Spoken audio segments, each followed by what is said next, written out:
This is not the smartest guys in the room. Let's hear you, Tom. What's going on, buddy? How are you? You know what's weird is I feel like I can't hear myself, which is probably good. I just how are you doing today? Not the smartest guys in the room. We got Dr. Touchy. We got Madison in the house. We're talking about user-centric media. Tom, I wanted to tell you a little win for me. I got an email to set up on my phone that I've been trying to set up for like 2 years. Like everybody's like, you should have like Dominic at Motivation Champs. I bought this thing like 2 years ago and I couldn't get it to my phone. And now all of a sudden it's on my phone. I feel liberated. I'm a new level of professionalism as of now. Okay. You're Guys in the room, welcome. How are you doing today? What's up? Did you say not the smartest guys in the room somewhere in there? I did. Right after I was telling you it took me 2 years to get an email to my phone. Yeah, your Ludditeness, Ludditude. I like Ludditude. I don't think that's a real word, but I kind of like it. But never ceases to amaze me. 2 years to get an email on your phone. Why is there so many codes? It's like SPPPP in, SPPP out. What the hell is that? I got an email. I got an email address. Can I just get it on my phone? Why do I need 9 codes going 10 different ways? Just just let me look at emails and send emails from my phone. That's it. Just work. Why won't you just work? It's annoying. Hey, Tom, you Yeah. want to say something exciting about us going to indie media with Dr. Tachi Media Scale? We're coming, man. We're coming soon. We are. I just sent another, we got a heart from Dr. Tachi. That's always encouraging. But yeah, I just sent another or an email to Dr. Tachi this morning just to touch base, figure out some best practices, see how we can streamline the process and make sure we get her everything that she needs the way she needs it. But the plan is we've got a huge backlog of Not the Smartest Guys in the Room episodes because it took us forever to settle on a logo, and then for me to build the intro and the outro for the show. So now that we've finally done that, we can start delivering episodes to Dr. Tachi. We can start getting them up with Mediascope, and yeah, I'm excited for that. I'm excited to reach another audience, to see if we can bring more people into the community, expand the community, and provide more value. I think that's the whole idea. The whole reason why we do this is try to spur conversation, not just for our own benefit or our own edification, but really to help other people by having those conversations, by participating in those conversations, by getting a lot of smart people together to provide solutions for problems that we face as business owners, as entrepreneurs, and as people trying to navigate this sort of ever-changing media environment that we live in. So yeah, I'm super excited for it. I know you are too. Dr. Tachi threw a heart on there, so she's given us some graphical representation that she is also excited about. I'm sure she can tell us more. But yeah, that's the scoop. That's the latest, I suppose, on that front, Dom. All right. Well, let's talk. Since today's subject was Tom, Tom, it was high levels. I've got media wars, user-centric media, site maps. So why don't you enter that and then segue to Dr. Tachi as well? Okay, will do. So I'm just going to because I want to have some reference in front of me. I'm just moving a window around here on my screen so I can actually see what I'm talking about. So there's a guy on LinkedIn that I've followed for a while. I don't know if he pronounces his name Shapiro or Shapiro, but anyway, it's this guy, Evan. I'm going to say Shapiro because that's what makes sense to me, but hopefully I'm, but this guy, Evan Shapiro, he comes from the entertainment world. He comes from sort of big media, the studio industry in the entertainment space. And he left that space. He got downsized a number of years ago, lost his job at a big studio, and then started kind of teaching and talking about the media industry. And he started doing this thing. He started referring to himself as a media cartographer.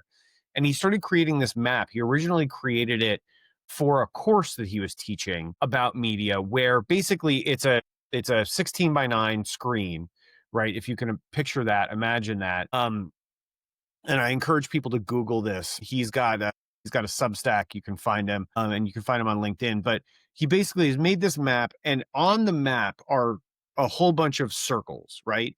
And those circles represent different sort of media and tech companies that are involved in media and their sort of market cap, right? The size of the companies, what they're valued at, what they're worth. And this map of the media universe, as he calls it, really kind of caught on. It ended up getting published and it sort of became a thing unto itself.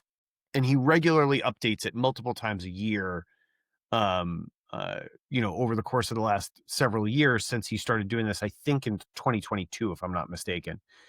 What's really interesting to me about it is he recently published an article on his Substack where he's talking about big tech, like having had taken over the media ecosystem, right? Where you have Apple and Facebook, Meta, right? Amazon, all these big tech companies really playing a huge role in media and holding some of the Microsoft, also holding some of the largest market caps of any companies associated in media. You know, market caps that end in a T instead of a B, right? Like multiple trillion-dollar companies.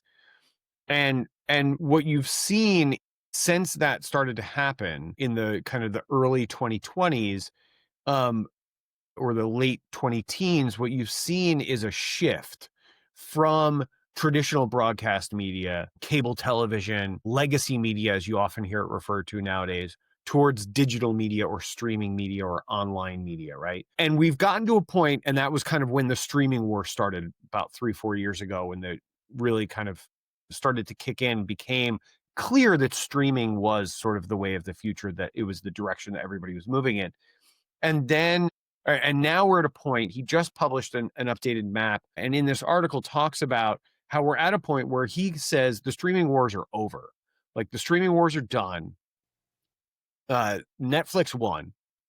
Period, end of story. Netflix's market cap is now greater than the market cap of Comcast, Disney, Fox, Paramount, and Discovery, Warner Brothers put together, right? So Netflix won the streaming wars. The streaming wars are over. And now the shift is, now the focus is on user-centric media, user-centric content, where it's really the big focus, and what he thinks will be the winners sort of moving forward in media are the folks who are focused on delivering for their audiences primarily as the focus, right? So they're companies that really take that sort of audience first approach. And that also gives entree to the market for smaller companies to play a role in this user-centric media world, for smaller companies to get involved and to start producing content for their audiences, right? For businesses and brands to sort of become content production studios in and of themselves. So it's really interesting. And I think my big takeaway from this is, as I was telling you earlier, Dom, before we got on, when we were chatting a little bit before we started the show, in my professional life, I started working in television almost 25 years ago. So in 2001, I started working in television. It'd be 24 years next month since I started working in the entertainment industry and media. And in that time, in those 24 years, media has gone from cable television, right, being the sort of the be all end all dominating force in in media, to now reaching the end of the streaming wars and looking forward and recognizing that what's going to dominate going forward is a combination of tech that's out there right now, media and streaming platforms that exist today, but also tech that we haven't invented yet, that hasn't been created to fill the need or the void that's going to be left by legacy media, by broadcast cable, as it continues to shrink in its market share. I mean, ultimately, I don't see a future for it. I said 10 years ago that I think cable companies ultimately were going to become internet service providers, period, end of story. They were going to get out of the broadcast game, right? They were going to get out of the content creation game. And they were just going to become internet service providers. I've been saying that for 10 years, and I think that still holds true. So what I'm curious to see is what's coming up and what's next. And I think the big lesson is remain nimble, be adaptable, be willing to adapt and embrace new technologies as they come forward, because this ever-changing media landscape is not going to stop changing, right? Where we are now with streaming platforms is not the end. right? Where we are now with the democratization of media creation through platforms like YouTube is not the end, right? So I'm curious to see what's coming next, and I'm excited to adapt and adopt new technology. So that's kind of where my head's at. That's what I'm thinking about today. But I just wanted to share that, kind of kick conversation off there. I'm sure you have something to add to that, and I would almost guarantee that Dr. Tachi has some thoughts on the subject. So what do you think, Tom? This is exciting. When you sent me the email, first I'm like, Tom, I don't want to talk about trade wars and tariffs. And I'm like, what the hell are you trying to get us into? And then you're like, read closer. And then I read closer and I thought, wow, this is the center of everything I do, like content output, control content, get inspiration out to the world as many different ways as you can, as many different ways. Let the user choose. That's really what I think the conversation for me comes down to: user choice. User might say, like, if I want inspiration, positivity, smiles, content that elevates humanity, user might like not the smartest guys in the room. They might hate not the smartest guys in the room. It's okay. Well, then I'm going to give you a different option. I'm going to give you a book from Sonia Chand, a book from Debbie Griffiths, different piece of content with a dog chasing its tail, all different types of content. You can choose which one you like, but our output's gonna be high. Julie and me interviewed James Orsini, head of startups with VaynerMedia yesterday. His was one of the things he talked about was social at the center of your marketing, social at the center of integrated marketing. It all starts there rather than 30 years ago. Me and Tom were talking, like, 30 years ago, you wanted to buy this time slot to have your ad or your show on here. Well, now low cost attention means the lowest cost attention might be starting a podcast, might be being on a podcast, it might be sharing something that goes viral. So we need to hear from Dr. Tachi. Go on, Tom. I want to say one thing in response to what you're talking about there with the social first kind of Yeah. approach that VaynerMedia takes. What's interesting to me about that is not just that it's the sort of low-hanging fruit, that it's the least expensive kind of entry point, right? The other thing that really comes to mind is that it is a very user-centric approach. Like, if you think about it, for brands or businesses, where do they communicate with their community the most, other than through direct interactions, through customer service and things like that, right? Where do they have the most connection and conversation, right? Two-way conversation with their community? It's on social media, right? So it's a very user-centric approach to say, hey, let's start on social. Let's start where the community is and then bring them to someplace else, right? And find other ways to reach them and other ways to touch their lives. But, like, let's start where we know we can have a conversation with that community. So I think I just wanted to throw that in. I think that's an interesting approach, and probably one that they've found tremendous value in. Fair enough. Okay, now we've talked enough. Dr. Tachi, what say you on this subject? This is your space. First of all, this is how I know I'm in the right field because I got so exhilarated listening to the two of you talk. I was like, yes, I mean, nobody else in my sphere may seem to give a damn, but I give a damn. And I love all of this. So thank you for talking about this today. 100% agree with both of you.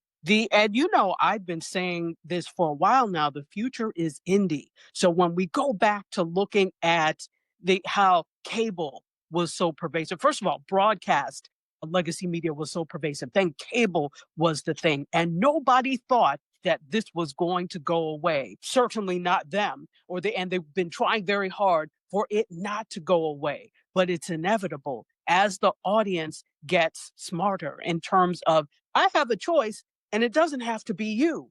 And we've now gotten our hands on tools that allows all of us to be creators in some way, shape, or form. Social has gotten even more pervasive because now I don't need you to be a go between.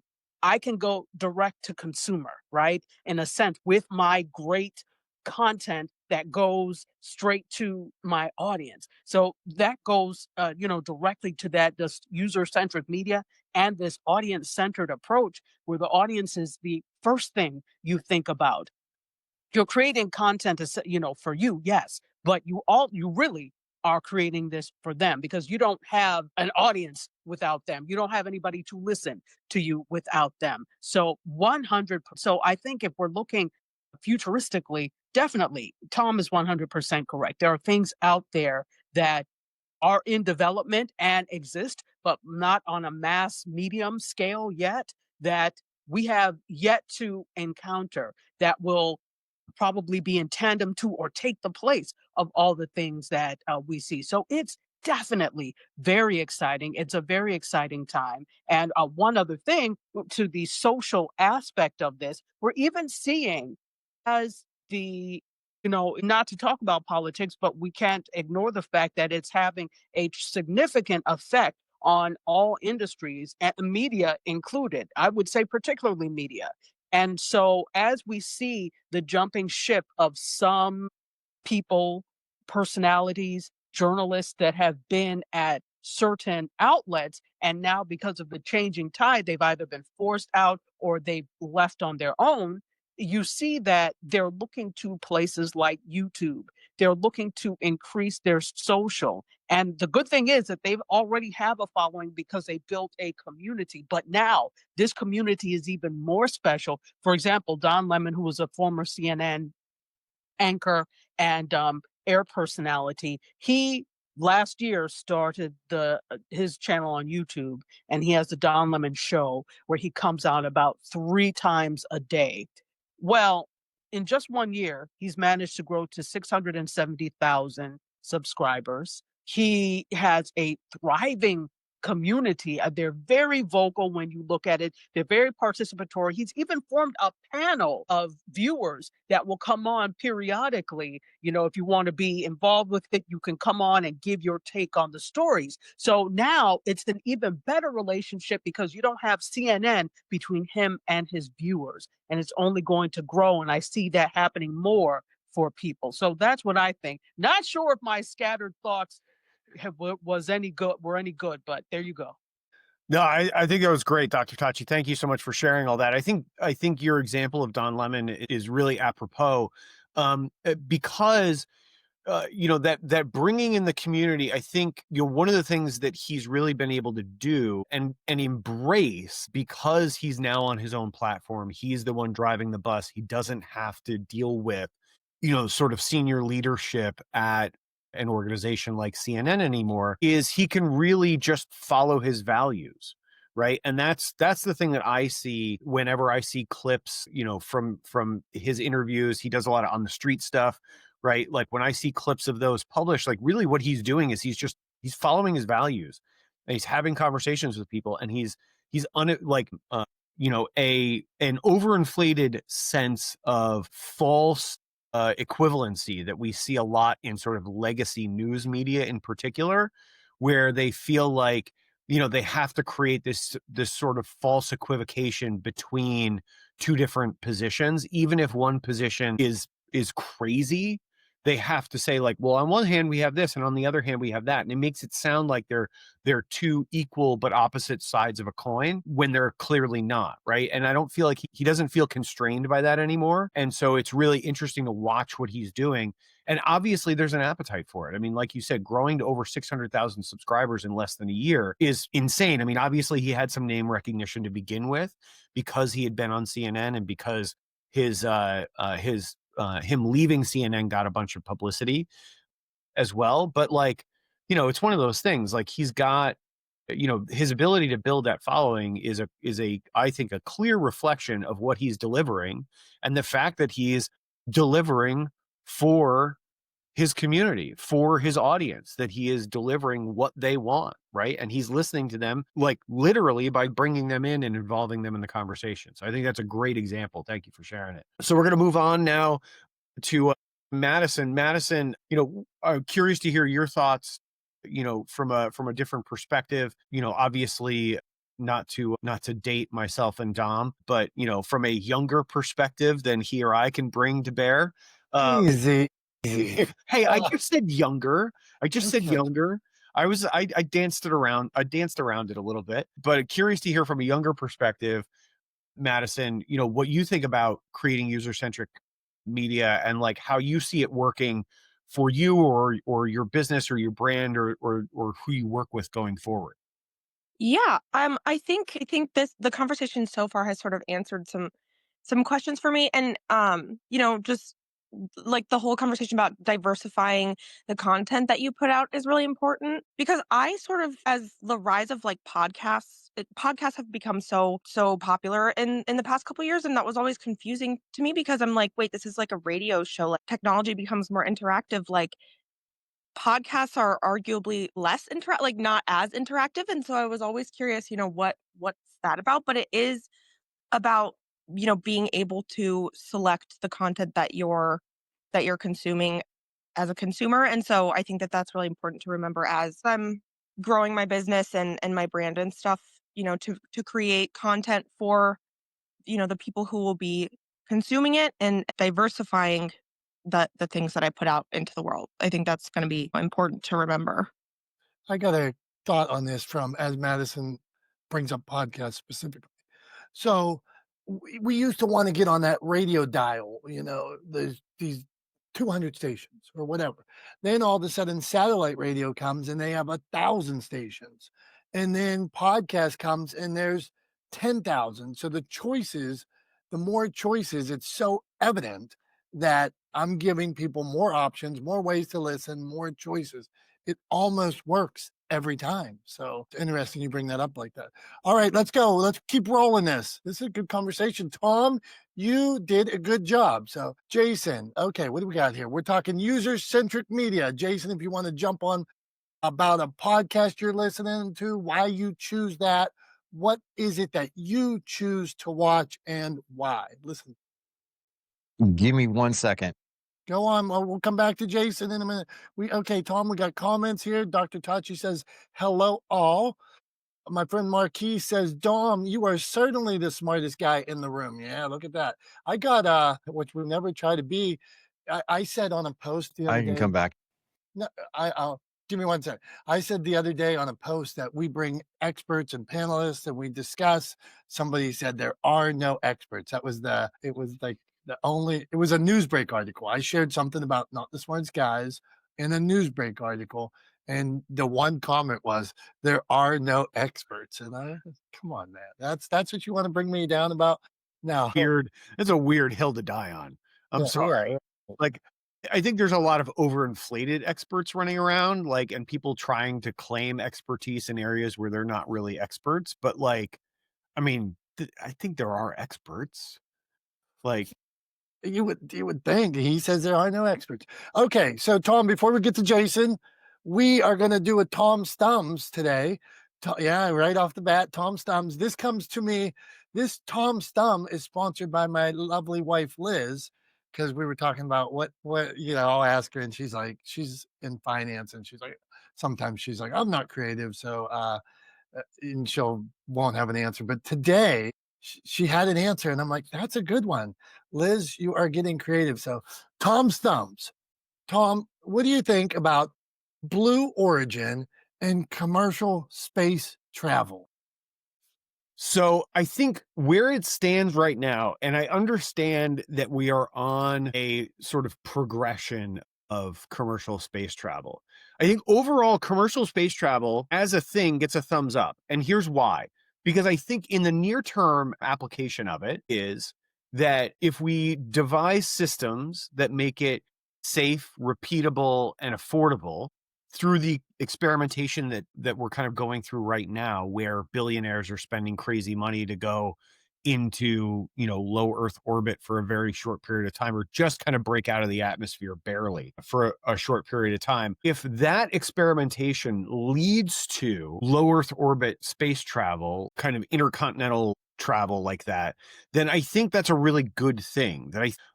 If we can make it sort of efficient and affordable, then I think it could be really good for us as people, because it could shrink the earth even further than it has, right? I mean, if you look back, 400 years ago, right, the earth, it took months to go from continent to continent across the ocean, right?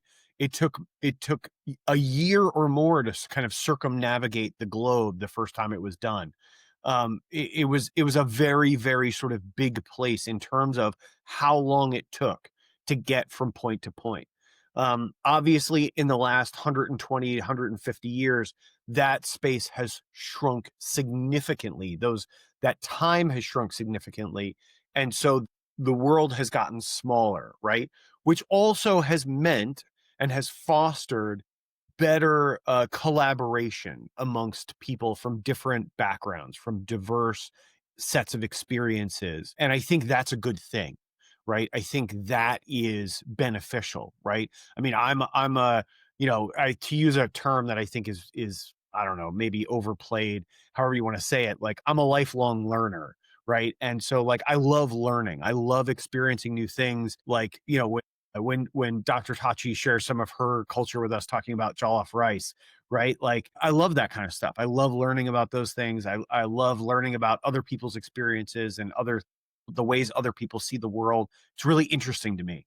And so to me, to my way of thinking, if we can shrink the world even further, if we can go from New York, like here's an example. I used to travel a lot for work, and I have many times taken a direct flight from New York to Hong Kong to travel for work, right? That is a brutal plane ride. Just to let you guys know, it's about 17 hours that you're on the plane, right? So it is a long time in a metal tube with a bunch of strangers, right? Cramped in a seat, uncomfortable, having to get up and walk around. It's a whole thing, right?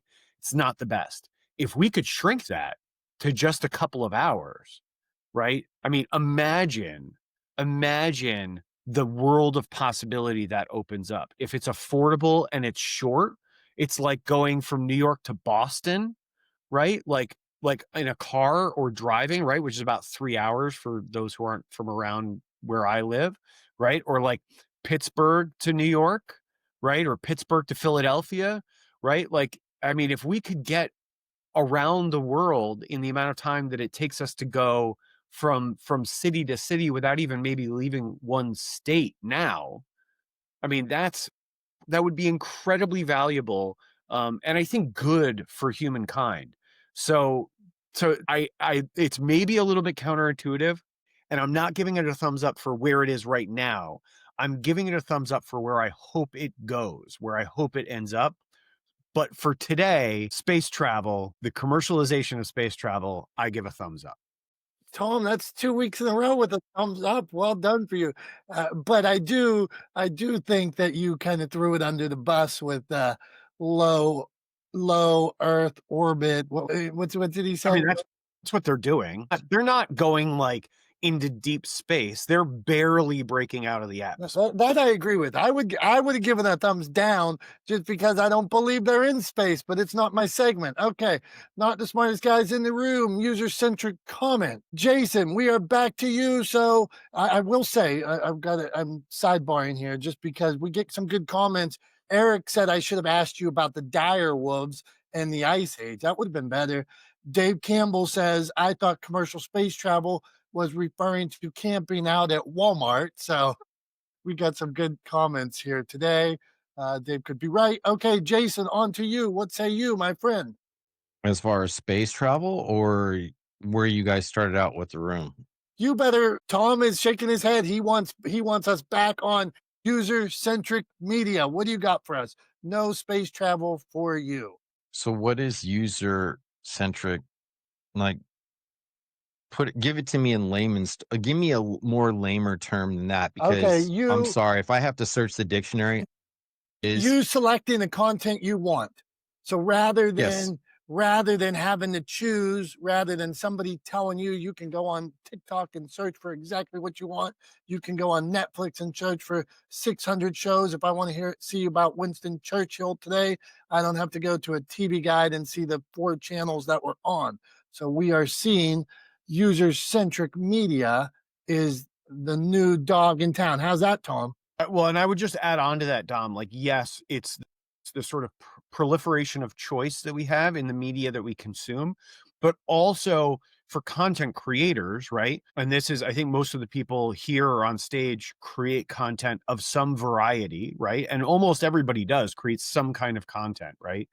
Through social media or other modalities.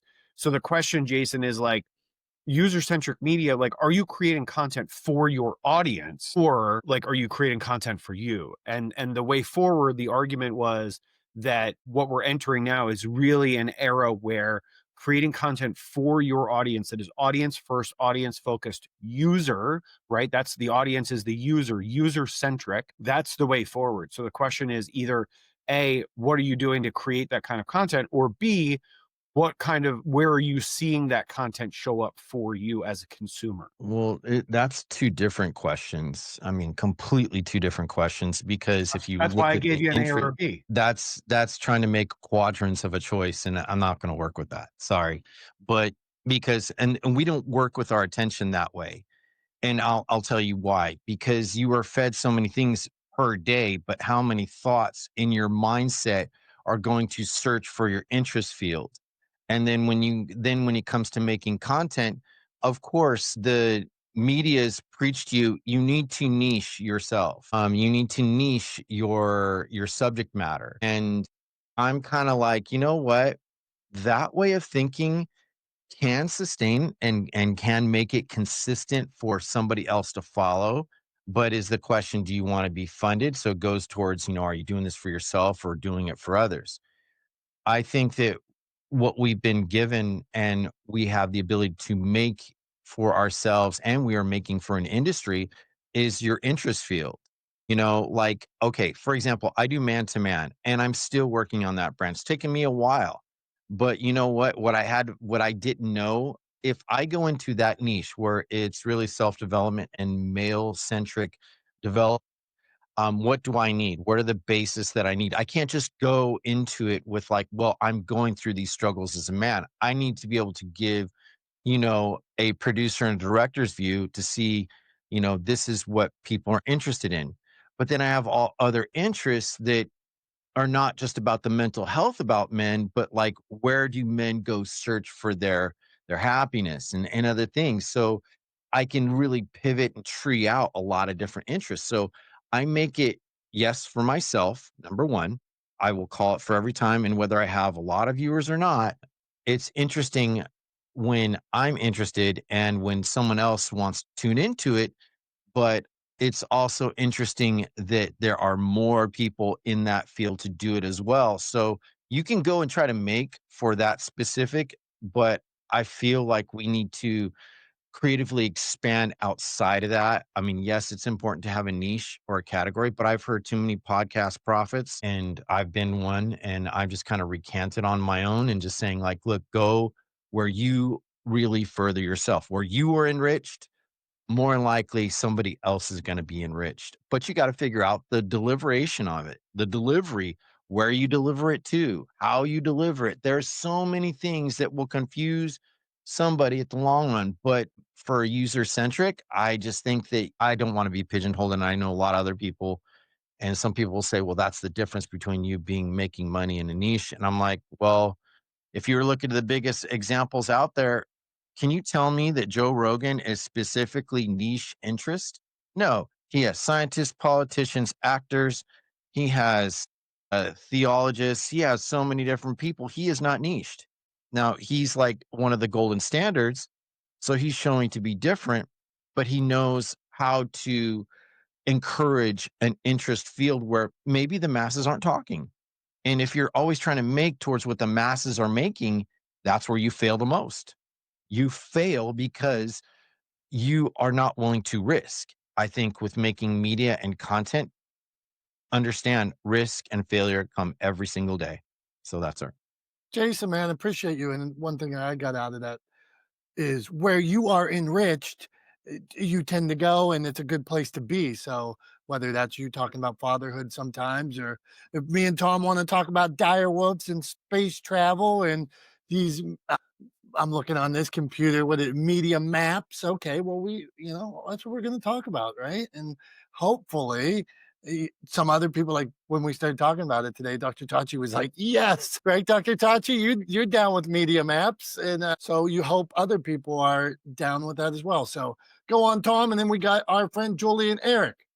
Yeah, I mean, I think I totally get what you're saying, Jason. And look, I've pushed back against this idea of niching down as well, but I don't think creating user-centric content is niching down, really. It's not picking a super narrow focus. It could be anything that your community is interested in, or the kinds of people that you want in your community could be interested in. So I would argue that actually part of the reason why Joe Rogan is as popular or has been as popular as he's been, why his podcast has so many followers, is because he's curious and his listeners are also curious, and they're curious about the guests that he has on, and they like a variety of different things. And so they appreciate that he brings those people on. So I would argue that, like, and if you've seen the way his podcast has evolved over time, right, they very much have responded to the kinds of content that have brought in more viewers and the kinds of content that have turned off viewers. And it's changed over time in the same way that this show has changed over time, right? That's sort of a natural process, but it's good to do because it means that you're actually paying attention. You're actually listening to what people are responding to, and you're giving the folks what they want. And you're meeting them where they are. And I think that is user centric. So I don't think it has to be niching down. And I totally get your pushback on that idea, because I've also railed against that myself. But yeah, I just wanted to throw that in. I think we're up next on my screen, and up next is Julie. Is that correct, Dom? Yeah, let's just, Julie, just so tell us about yesterday. Me and Julie interviewed James Orsini for our podcast, and he's the president of Startup for VaynerMedia. So, Julie, you want to talk a little about some of his points, and just like, here's a guy that's doing this at a high level, the largest level. And I mean, he was in this space. So, Julie, can you speak to that? Well, I mean, thanks, Don. Thanks, Tom. Thanks, the esteemed panel here. And it was really interesting to listen to him because the way they've built out VaynerX, which is the umbrella company for all Vaynerchuk brands, basically, is Gary had an idea. He said he wanted to, what was it, Tom? I'm making up a number, like reach 4 million people, da da da. And then he left it on the table for his team, his senior leaders to figure out how to do it. And I think Gary does it in such a way he knows he understands the power of every single platform he's on and knows whose audience is. And it is also one thing I thought of is the power of analytics and understanding your user experience of your consumers, and then really researching that and innovating how you reach out to each single consumer, if that makes sense. It's probably not as eloquent as Dom would say. Recap. Fair, Julie, fair. So, in your own branding marketing, is user centric something that matters to you? Do you change it up to try to get to different people, or is it all the same type of content every time? I try to be very responsive to what my consumers are looking for. And, I see a lot of people, and I can learn lessons from watching a lot of other people who are putting out media or content that has nothing to do with their brand. Like, I know Don knows who I'm talking about, like political brands or smart ass jokes or something like that, that has nothing to do with your brand.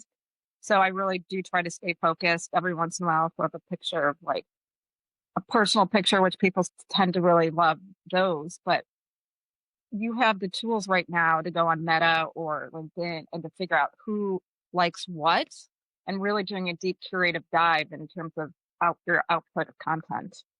That's all I got, guys. Okay, Julie, fair enough. Okay, we hold on here. So I appreciate Julie. Okay, let's see here. Dr. Tachi, I'm just going back to the comments here. We got comments there. Dr. Tachi says it's really just the edge of space. Eric said we tried a Concorde jet. Where is it today? Okay, Jason wants to ask a question. So Jason, we're gonna get in. Jason, Tom agreed with you, so I don't think you're going to be able to beat Tom up today. But we like that when we don't mind when Tom gets hate. It's good for our clips. Our clips of Tom getting hate are going to get. That's how I'm going to go viral. I break down this show, Tom getting hate. I share it on my YouTube page.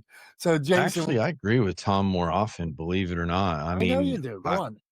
I think that we're both of the same cloth, but we have different design. My question is like you guys just raised an important point about Vaynerchuk Media. What is Vaynerchuk Media?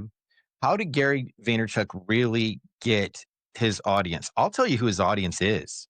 It's the confused creator and the confused company that doesn't know their identity. And they flock to him so much.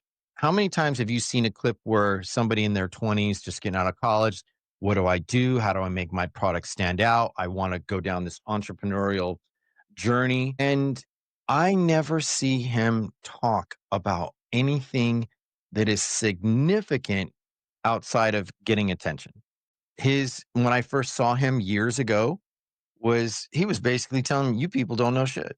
You people do not know anything about how to keep attention or get attention. I'm going to show you how. And then there were all these makeups. So my question is like, do people really know what Vaynerchuk Media brand really is? You know, and I've read a few of his books, but the Do you question is do people understand that his brand? do you think he has a confusing brand, Jason? No, not a confusing brand. His brand is preaching to the confused creator.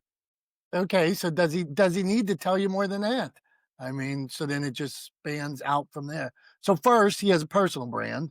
So all of us have a personal brand, and he built his personal brand for 10 years and then got into teaching businesses and small businesses how to use the same tools and techniques that he used to get low cost attention for 10 years and blow up, and that he did at wine libraries and all that kind of stuff like that. But I think that's the crux of the business. He was able to use low cost media, camera in his face, and now he's teaching businesses how to do it. Tom, on to you, on to Eric, and then on to Alf. What do you get?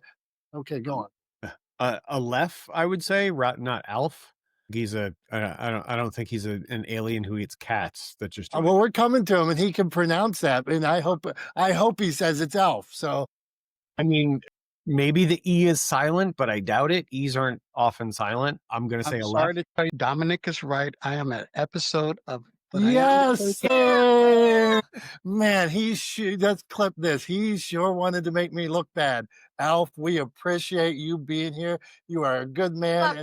In a minute, I'm reading this guy's whole bio because I can tell he is a man of the people. He is his educated soul. He is successful. So on to Tom, and then we're going to Eric.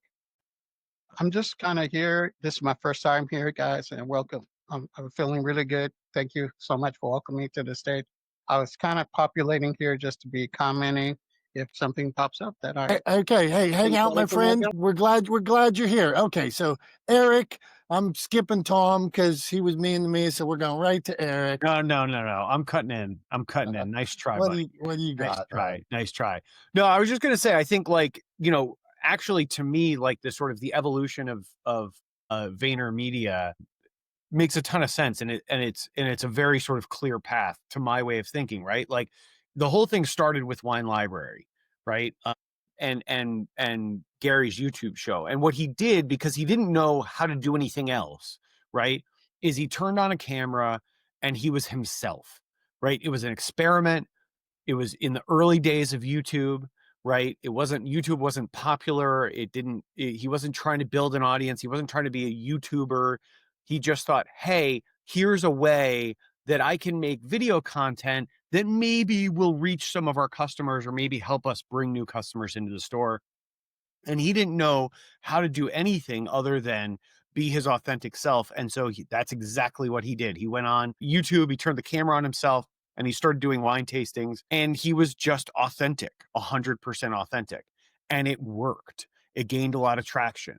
He saw how much traction it gained. It started bringing in a lot of business to the wine shop. He ended up buying his father out of the wine shop and taking that over. And then over time, he built a huge following on social media off of his initial success on YouTube. And then ultimately, he saw what he had done for himself was repeatable and scalable and buildable for other brands and other businesses. He said, hey, if I can do this for me, I can do it for other people too. And so that was the sort of genesis of Vayner Media, I think. And if I'm understanding the timeline correctly, right? So it makes a ton of sense to me. And I would say it has always been sort of a user-centric approach, right? It has always been, because social media and YouTube is all about, like, it's very clear. If you're doing something people like, they subscribe, they follow you, and more people subscribe and follow you. If you're not doing something that people like, then they don't, right? Like, so it makes sense that they've always kind of followed this user-centric approach, because that's how Gary started the whole thing to begin with. So yeah, so I just wanted to throw that out there to kind of back up what what Jason and Julie were talking about. Anyway, Eric, on to you. I hear what you're saying about the Concorde. I think what they failed to do with the Concorde was make it affordable and convenient and accessible and efficient. So I think that's probably was the downfall of the Concorde. But anyway, would love to hear your thoughts on user-centric content and user-centric media, and how you approach either creating content that's focused on the user first, or consuming content that you find appealing to you as a consumer. So I must be the most confused guy in the room because we already have it. I mean, I go to Siri radio and it's like, do you want to listen to country 105? Do you want to listen to Taylor Swift's playlist 107? Or I turn on my TV and HGTV's there, or DYI TV, or News TV. So it's already existing for the consumer. So why would I swim against the current if it's already working and selling? Wouldn't I just amplify my mic in the stream that I want to swim in order to gain the business that I want?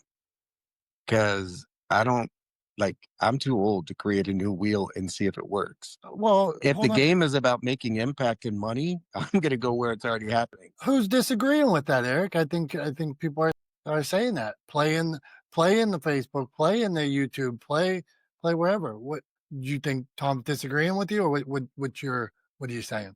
No, I'm just saying if it's from a business perspective, I'm not creating anything new. If it's for an experimental or a discovery or a personal interest, like I wonder how this would play out. That's a different conversation. But when I create, and it's even getting smaller. My niche is like getting super tight because I don't need 100,000 people. I need like 100 people willing to pay me $100,000 a year, and I'm good. Okay, So, gotcha. And this is interesting. So you're saying, and I'm not. So there doesn't have to be trial and error. You're saying niche down and hit the thing that's already working and do it 10 times better or more efficiently. Is that the thought process? well, or just wear a different swimsuit in the pool. If everybody's, wearing two pieces, wear one. Like you can, and that's all that Gary Vaynerchuk did. He just started swearing more than anybody else on media, and he drew the attention to him. In theater, they say make sure they don't take your light, or make sure you stay in the light. That's really the objective: is how do you keep your voice louder than anybody else for the audience that you're seeking, not for everybody, but for the audience you're seeking in a way that holds them long enough for them to forget that anybody else exists. Fair play. I say I used to be in pharmaceuticals, and we was right time, right message, right messenger. And so meaning we'd go into the doctor, we'd have our little iPad with us, and we'd try to tell them about our drug. And that day the doctor would kick us out. Next day, somebody else would go in, doctor would kick them out. Then the third day, it was Friday at noon. They were the right person with the right message that day, and doctor would order the script. So my point being on Gary V, was he the right messenger at the right time with he shared the message the right way? Yeah, for a lot of people.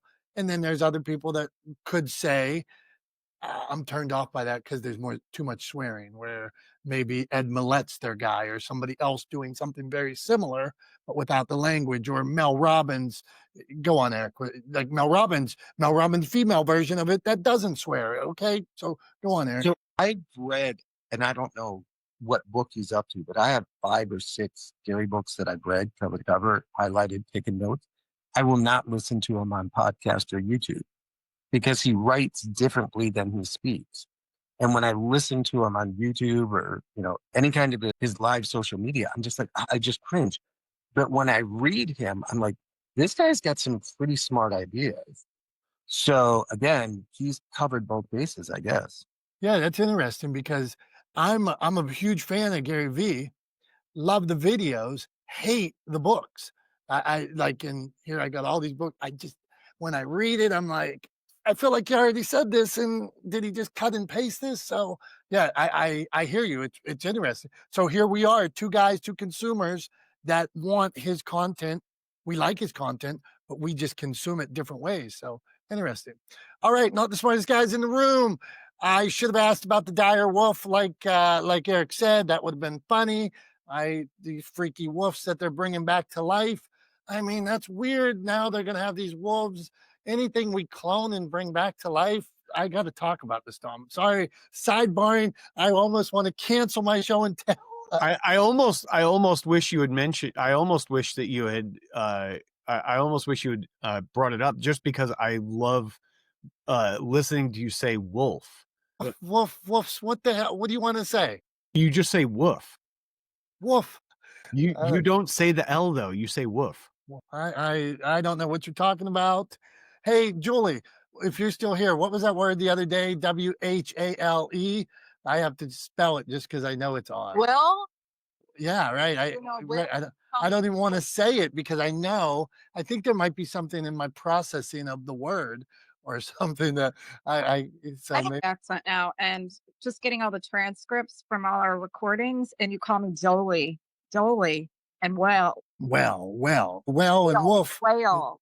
I don't know. Okay, guys, moving on. Okay, Tom, the world's shortest show and tell today. Can we do it that quick? Yeah, let's do it. Let's do it real quick. That's all. I almost we could have dropped a segment to talk about the wolf, but okay. Today I am going to show you my Stein boxing glove, and you see, I have a lot of things like that represent boxing and behind me, but this Stein boxing glove, it looks real. It looks just like a glove. But the reason I want to tell you about this is because I was having a conversation with my daughter last night, and I said, I am not somebody I thought needed to defend themselves. And I'm not saying that you need to fight all the time. I'm not encouraging that. I'm saying sometimes in life, you have to step up and defend yourself. So I have a lot of boxing stuff around. And to me, that's what it means. Sometimes enough bullshit. It's time to defend yourself. You know, I'm not talking about starting fights all the time. I'm talking about defending yourself. But is this little Budweiser? Why is it Budweiser? I don't know. Boxing glove cool or what? There you go, Tom. So, are you suggesting that you defend yourself by hitting somebody with that Stein? I'm saying that whatever, it could be words, it could be knowledge, it could be sometimes standing up for yourself and whatever, but I would never risk breaking this beautiful Stein. Hey, I just found inside of it when I pulled it up, it was a contract from a few years back, a thank you note on it, but the date was 2022. So I hope I Have did you the been work. looking for that? Yeah. Hope I did that. I like it. I like it. I think my only thing with those, I think those are great pieces of memorabilia to like have on a shelf, right? They're great sort of display things. I love those things even more when they're actually really practical to use. And my guess is that drinking out of that is not a great experience, probably. So I like it. I like them less when they're like that. But I do appreciate it. I think like stuff like that looks better, like looks great sitting on a shelf. It's a cool piece. It's fun. You could break it out as a joke. I do kind of wish it wasn't Budweiser because not good beer. But yeah. Otherwise, yeah, I think it's great. I think it's cool. It's a fun, definitely a fun piece of sort of kitsch to have on a shelf. So I like it. I like it. Good show and tell. Good show and tell. Thank you. I found an old check. I found a strange nail in there and a marker. So it held a lot of cool stuff as well, Tom. Okay, not the smartest guys in the room. We appreciate you all for being here. Alf was here, Jason was here, Debbie, April, Julie, Dr. Tachi. We had a lot of comments here today, Tom. Comments were blowing up. People are mad at you for not knowing how to correctly pronounce Alf's name. You tried to say it was some other way, and which was incorrect. So Tom, on that note, do you want to wrap us up with something positive? I took a guess, and it was twofold. It was one based on the fact that you tend to mispronounce names, so there's that. So I was going based on that assumption, and that the E was not silent because usually E's are not silent. So I was wrong. It's all right. It happens every once in a while. What are you gonna It's do? okay. It's part of that misinformation, mispronouncing. I got it all wrong. I got it in reverse. Okay, the joke doesn't work anymore. Okay. There you go, Tom. Go on. Anyway, so yeah, so I'll go ahead and wrap up real quick. We are coming up on the hour, so here we go. Appreciate you guys all for being here this week with us. But I just want to encourage everybody as we go forward, as the media landscape and the media world that we live in. As Jason correctly pointed out, stuff gets thrown at us kind of in a never-ending barrage of content. Just remember that in this media environment, it is increasingly more important that you do two things. One is you think about your audience always in everything that you do. And two is that you remain open and adaptable to new forms of media as they evolve going forward. It is the only way you will kind of survive through this barrage of change, this onslaught of change that we're living through. So I just want to remind everybody of those two things before we go. That's all I got for today for the wrap up. Thank you all for being here once again. For Dom, I'm Tom. We are not the smartest guys in the room. We appreciate you guys. We love you guys. You guys are the reason why we do this. We are here every Wednesday morning at 9:30 a.m. Eastern time with Not the Smartest Guys in the Room. Until next Wednesday, have a great rest of your week and a great weekend. We love you. We appreciate you. Thanks so much. Bye-bye.